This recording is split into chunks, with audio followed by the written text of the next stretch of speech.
So I wanted to take the time to hear from the chair of the report.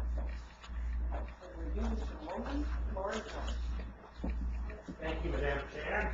I don't know what you wish me to do as far as speaking to the whole report. I mean, it's obviously very lengthy, and we probably haven't had enough time to digest it. So I'll just perhaps start off by thanking some people. I think firstly, Debbie Page, Debbie took a lot of great notes if you want, provided us through a lot of information that it's tough to get, you know, and piece together means and the gist of it that we went through. And so really appreciate them getting that information to us. The second thing I'd like to thank the second group of people is actually all the community members. This is a pretty daunting task, and I think that there's a lot of people who were a little bit surprised, quite frankly. I've done this work before, but I think other people really have not.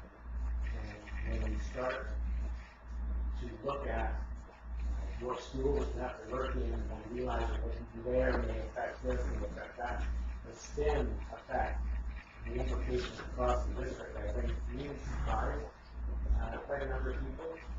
I think what's really important to note is that while there was diversity of opinion on the committee, there's absolutely no doubt about that. There was a lot of good discussion. The other thing that I would like to do is thank the committee members, and as I said before, there was a lot of diversity of opinion on the committee.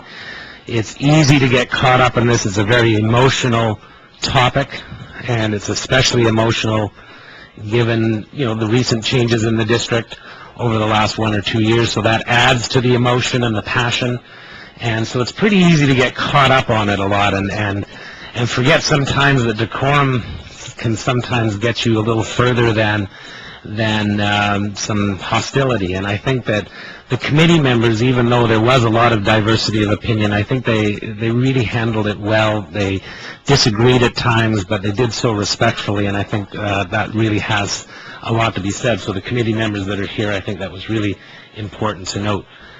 I think the other people to thank would be the 3 trustees who sat in on, I think 2 sat in on all the meetings, and 1 sat in on just about all the meetings, and that's incredible unto itself.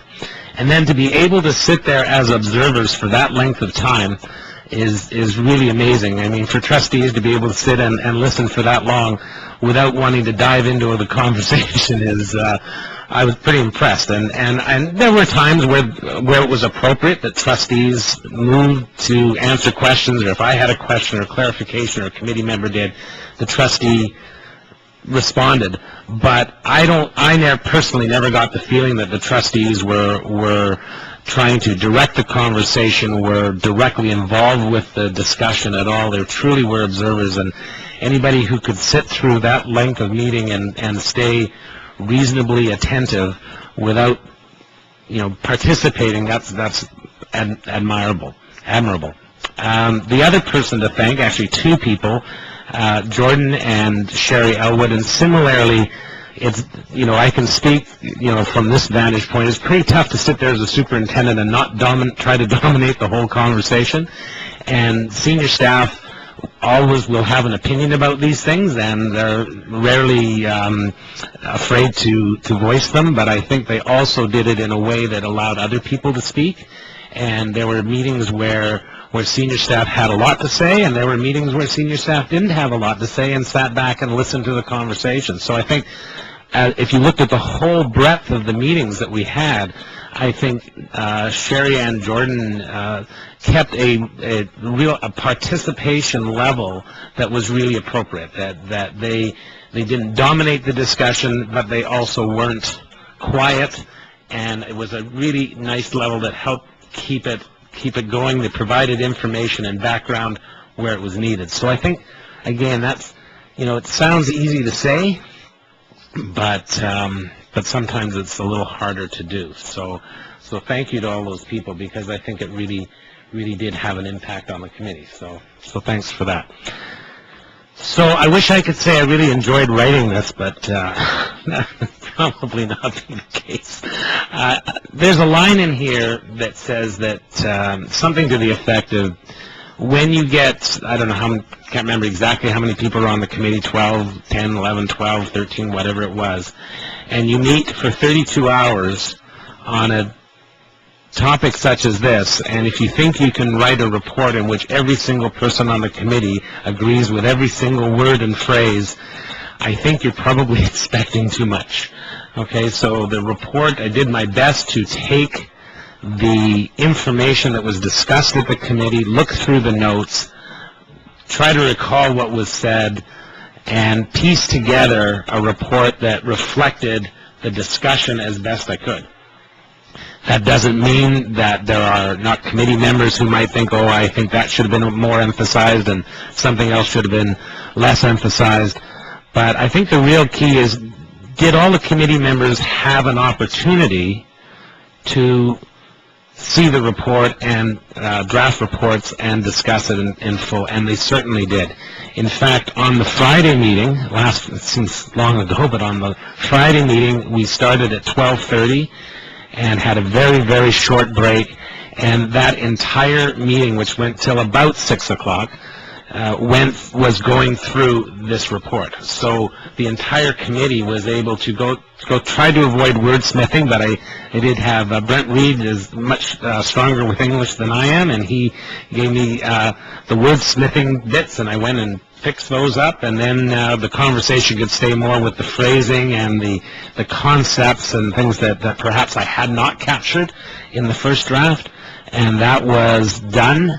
And I took those notes back and rewrote the report on Sunday, and then it was sent back out to the committee on, I think it was Monday morning, or Monday afternoon, sometime around then. One of the committee members had mentioned a little bit of a different structure in the report, where it sort of highlights, I think it's financial challenges and psychological issues, and there's sort of three categories. I think that really helped, and then Marilyn was the one that suggested that, and I think that was a really good way of doing it. And there's a line in here that said I didn't want people to really get hung up on that and say, oh, that's not a psychological issue, that's really a financial issue. That's really not the point. The point was trying to make it easier for people to read and easier for people to get their head around. And so there's a line in there I put that just said, don't get caught up on that if you think it's more an emotional issue than a psychological issue. It's not intended to be in that kind of spirit. So that's how the process went, and I don't know if you wish me, it could take me a long time to go through the whole report, and that's probably, I don't know if that's the board's intent or not. So I'll probably just stop there and ask, like I say, many of the trustees may not even have a chance to read the entire report, but I can do a quick summary if you want. But I'll stop there, Madam Chair, and you can ask me questions or tell me how you wish to proceed from here.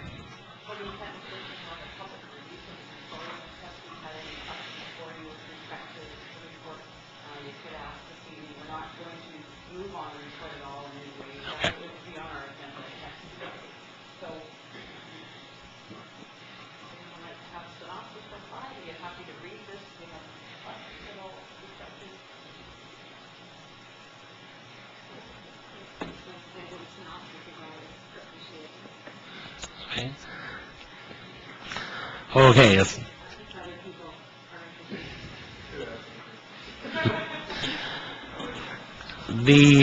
Okay, now I'm going to go right off memory here, so as a synopsis is going to be brief. The committee first looked at a status quo or a modified status quo. The issues there are some common threads, and maybe I should start there through the report.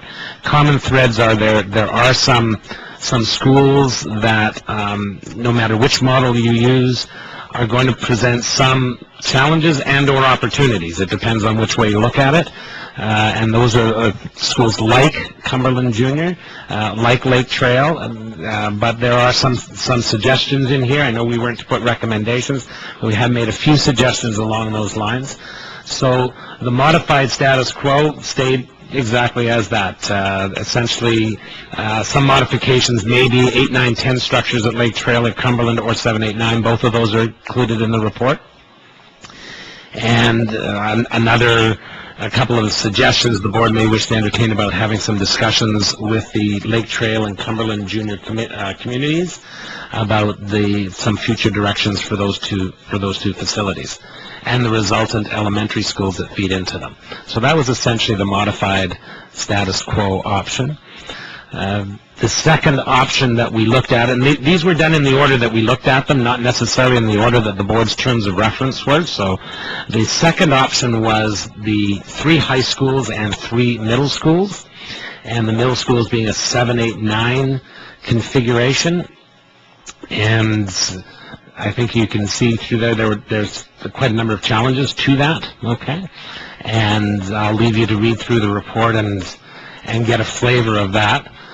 Then we looked at 3 secondary schools and middle schools of 6, 7, 8 configuration, and that was discussed at some length, but I think we noted that there were a lot of challenges to that particular model, and so I'll let you look through that part.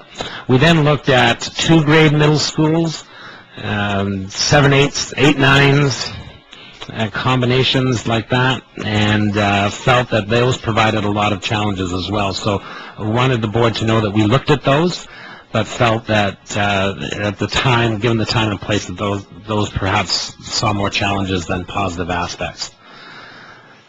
The third group that we looked at would be the 2 high school model with middle schools, both as 6, 7, 8 and the 7, 8, 9, although the 6, 7, 8 model was seen to be as problematic in that as it was in the 6, 7, 8 with 3 high schools. So focusing more on the 7, 8, 9 model, the high schools in question, the committee focused largely on Vanier and one other school. And the reason for that would be partially location, partially footprint, partially capacity. Vanier's capacity is 1,225, and therefore it would be better able in a 2 high school model to serve all the students that would be in grade 10, 11, and 12. So we looked at Vanier-Isfeld as the 2 high schools with 7, 8, 9 configurations, and then we looked at Vanier-Highland with grade 7, 8, 9 configurations. And I think, Fran, it would take me quite a long time to go through the details of that, but that gives the general gist of it. I think the other thing, too, is about the common threads and things we did or did not look at. We did not look at grade 11 and 12, mega high school, and that wasn't in the terms of reference. We did have some discussion about magnet schools, specialty schools, if you like, and decided that the committee looked at it and thought at this particular point in time that was not something that we would that would assist in creating some of the solutions that we were perhaps in need of in the district. So I just wanted people to know that we did look at those things. I hope that's enough of this.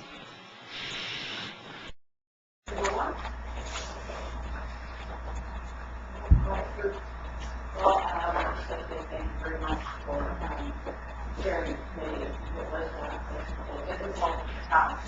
I found that you were very fair in allowing people to speak and say their mind. I think that I was just kind of not hearing one. I know I was listening to this very much something that very much impressed me is that I believe everyone on the committee is focused fixing their ways forward and how do we support public education going forward into the future. No one is over in the rearview mirror, and I thought that to be really inspiring. So thank you to the committee and to FOIA very much for whatever it is. Just a couple of housekeeping things. Will the report be uploaded to the website for interested people first thing tomorrow morning? Okay. And for anyone interested that was able to attend or tune in tonight on webcast, will you be able to upload this presentation first thing tomorrow? Okay, that's great. Thank you very much, and thank you for everyone for coming this evening. Hopefully we'll see a lot of you on Tuesday, either virtually or in person.